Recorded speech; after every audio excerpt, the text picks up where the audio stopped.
Hello Dogs fans, welcome to another episode of After the Dogs Roar for 2017. This is the third episode, a massive episode coming up. It's probably the biggest of the year so far. So let's get straight into having a look at the episode agenda. We're going to start the show off with an overview of the AFLW Round 2 game that happened on Friday night against the Adelaide Crows, followed by the votes from that game for the After the Dogs Roar AFLW Best and Fairest Award. Then coming up, a look at where we stand on the AFL ladder after Round 2.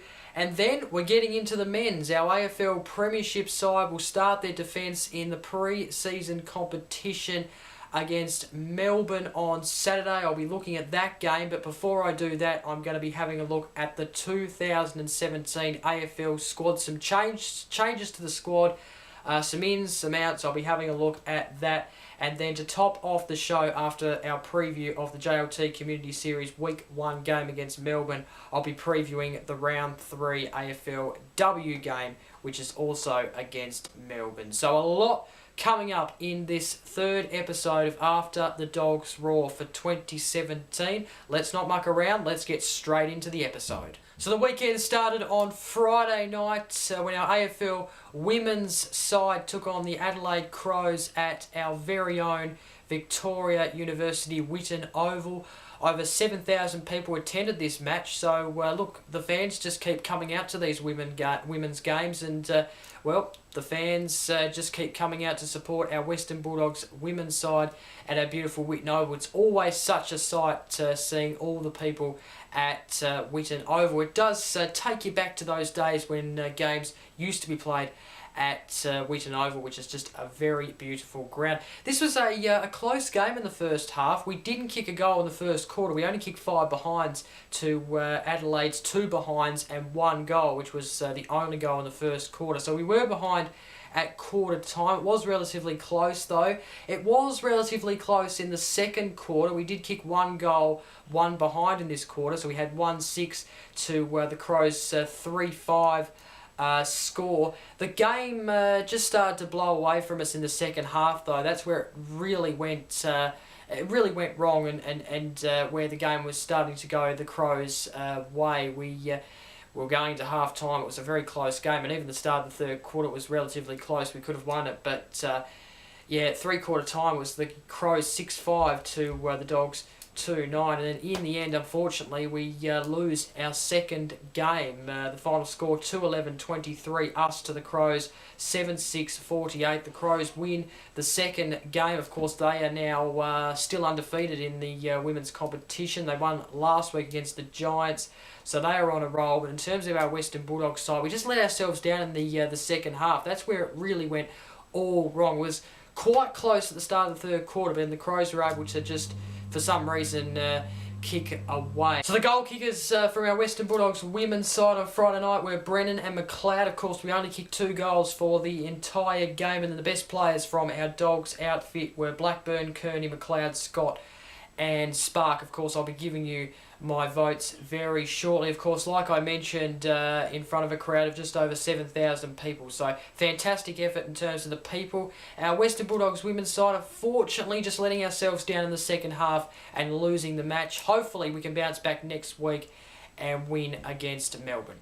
Okay, Dogs fans, time now to get into my round 2 votes for the After the Dogs Roar AFLW Best and Fairest Award. Like I mentioned last week, we're doing the same as what I did with the men last year. So let's get straight into my votes for round 2. Hannah Scott, well, she was fantastic in the game, I thought. She got in the best players, of course, as you just saw, and she got 20 disposals, 16 kicks, and 4 handballs, and she also got 2 marks as well. So she gets 1 vote from me. 2 votes goes to Ellie Blackburn. She's in the votes once again. She was in the votes last week, could only settle for the 1 vote. She gets 2 votes this week. She kicked one of the behinds in the game, of course. Couldn't get on the score sheet with a goal, but she got 19 disposals, 13 kicks, 6 handballs and 2 marks. And then Emma Kearney, she was fantastic last week, did it again this week. She was the highest disposal getter,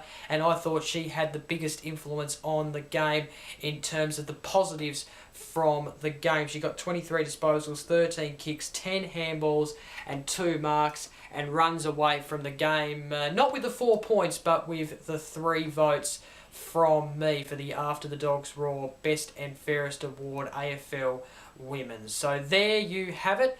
That is the round 2 votes. Let's get into the leaderboard. So looking at the leaderboard, Emma Kearney, of course, has picked up 6 votes in the first 2 games of the AFL Women's League in terms of our club.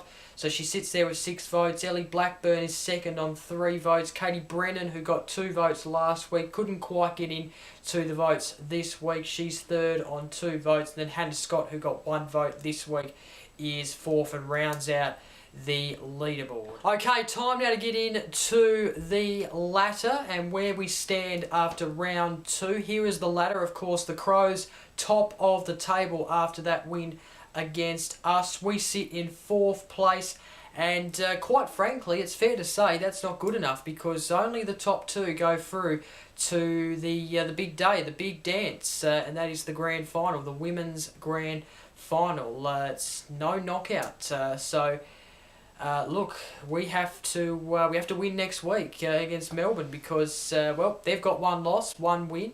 So we equal with them on points, and we need to win against them next week at Whitten Oval. So, look, a lot of things to do, because we need to get out in that top 2, up at that top 2 rather, to be on that last day of the competition. Okay, well, it's time to get into having a look at our 2017 AFL squad. What a year it was last year, of course. Premiers for the first time since 1954. So now, this year is the chance to, I guess, defend our title from 2016 and go back to back. So, look, our men's side will be in action for the first time this year in the pre-season competition on Saturday. Before we get into that game, let's have a look at the full squad for 2017. There has been a few changes, a few ins, a few outs. Let's have a look at the squad. We start with number 1, Matthew Suckling. What a recruit he was for us last year. He was so influential, and I'm looking forward to seeing him again this season. Number 2 is Robert Murphy, of course, making an appearance again in 2017. Of course, missed the whole of last year after that round 3 injury against the Hawks. That was a very devastating day. Mitch Wallace, of course, he was injured in that game against St Kilda. I was there. I was at that game. It was so horrible. He, of course, will make a return, I'm sure, in 2017 and make a big impact. At number 4, we have Marcus Bontempelli, the Bont. He's one of my favourite players. He's outstanding. Looking forward to seeing him again in 2017. Matthew Boyd is at number 5. At number 6, we have Luke Dalhouse. Number 7, we have Lockie Hunter. Number 8, Stuart Cramery, back after a year off last year. We know the consequences and why that happened. I'm just looking forward to seeing him out there and what he can actually do for our club in 2017. 2016, we won the premiership. It's going to be very hard to push players out, no doubt about that. Number 9, Jake Stringer. He was fantastic last year. Probably not his best game in the grand final, but he had a stunning year. It's no doubt about that. Number 10, Easton Wood, our premiership captain. He led the team beautifully after Robert Murphy was injured. Number 11, Jack McRae. Number 12, Zane Cordy. Number 13, this is the most fascinating player, I reckon, in our side, because he comes from Collingwood after having not so good career at the back end of his career at Collingwood. So this year it's going to be interesting to see what he can do to improve himself and have a big influence on our premiership side. So 13, Travis Cloak. Number 14, Clay Smith. He was fantastic last year. 15, Tom Campbell. Number 16, Toby McLean. Number 17, is Tom Boyd. Fletcher Roberts is at number 18. That was the number I used to wear in my footy days. It didn't really last long, my footy career, but anyway, I just thought I'd point that out. Number 19, Lucas Webb. Number 20 is Josh Dunkley.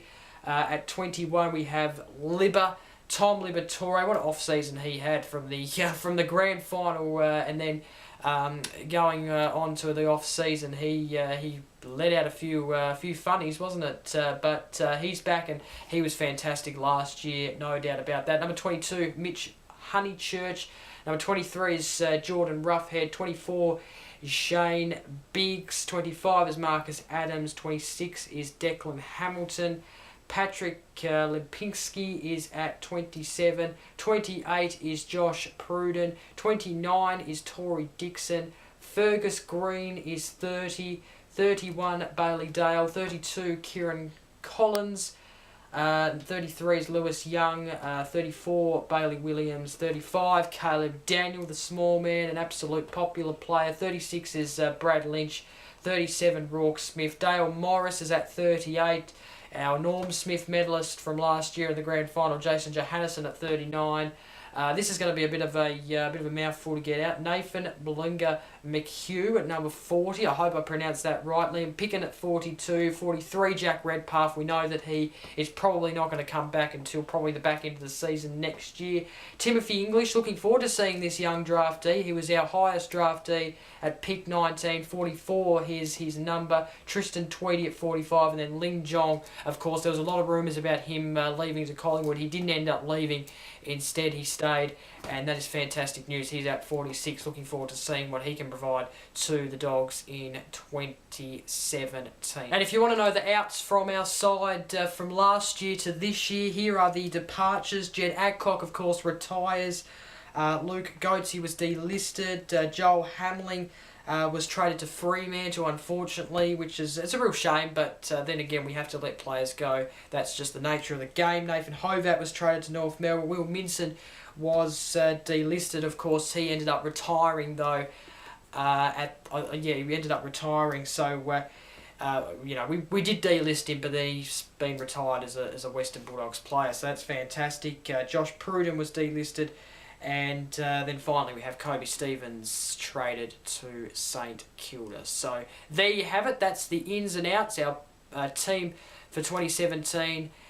And let's now get into our first game of the JLT Community Series. Okay, now time to get into our first game of the JLT Community Series, which is of course the NAB Challenge of last year. It's the pre-season competition, I guess, although there's no real winner.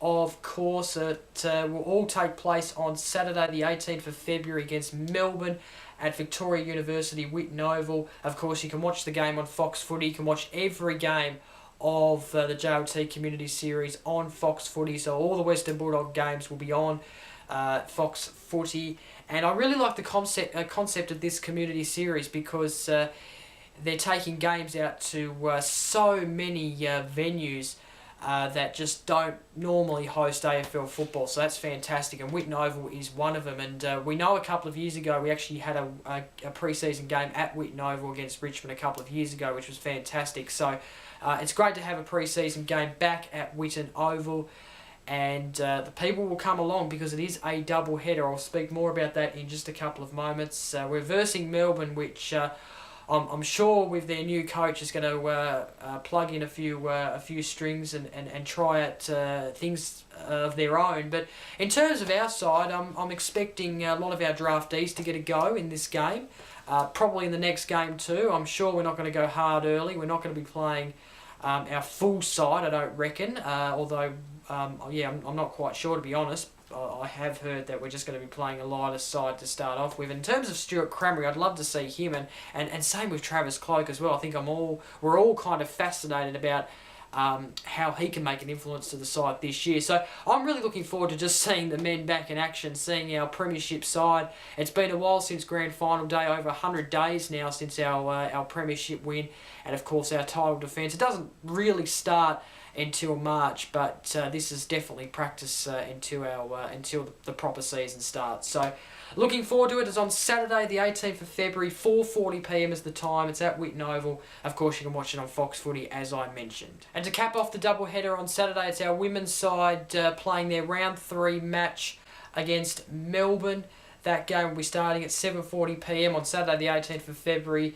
It's at Whitten Oval, of course, so it's straight after the men, basically, or not straight after the men. Oh, yeah, it's probably straight after the men. It will probably be, by the time that finishes, the women will be coming out and ready to go. Of course, you can watch that game on not only Fox Footy, but Channel 7 as well. So that is the free-to-air game. I think it's the only free-to-air AFL women's game for this weekend, and that includes our very own Western Bulldogs women's side. So everyone will be able to enjoy the game on Saturday if you're not going to Whitten Oval, but I'm sure you are, and I'm sure there's going to be a lot of people there at Whitten Oval to see not only the women's side but also our men's side back in action for 2017.